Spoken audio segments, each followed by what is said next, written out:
పోయే ప్రతి ఒక్కరికి కూడా నేను ఒకటే మాటే చెప్తా, రాజకీయాలలో ఉన్నప్పుడు క్యారెక్టర్ క్రెడిబిలిటీ అనే పదానికి అర్థం తెలిసిందా. రాజకీయాలలో ఉన్నప్పుడు కాలర్ ఎగరేసుకొని చెప్పాలి, ఫలానోడు మా నాయకుడు అని. అది ముఖ్యమంత్రి అయినా సరే, ఎమ్మెల్యే ఎంపీ అలాంటి ఆయనైనా సరే, ఎమ్మెల్యే అయినా ఇలాంటి అయినా సరే, ఎవరి గురించి అయినా కానీ ఇట్లా గొప్పగా చెప్తాం.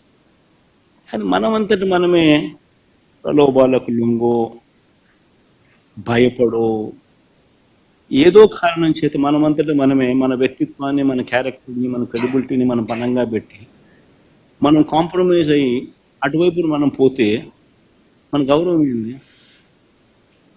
మన వాల్యూ ఏంది, మన క్యారెక్టర్ ఏంది, మన క్రెడిబిలిటీ ఏంది? ప్రతి ఒక్కరూ రాజకీయాల్లో ఉన్నప్పుడు ఆలోచన చేసుకోవాలి. ఈ కష్టం అనేది ఎల్లకాలం ఉండదు. డెమోక్రసీ అంటేనే 5 years. అది సాయిరెడ్డికైనా అంతే, పోయిన 3 ఎంపీలకైనా అంతే. ఒకవేళ నువ్వు చెప్తా అన్నట్టు ఇంకా ఒకడో అరో ఇంకా పోయే కార్యక్రమం జరిగితే వాళ్ళకైనా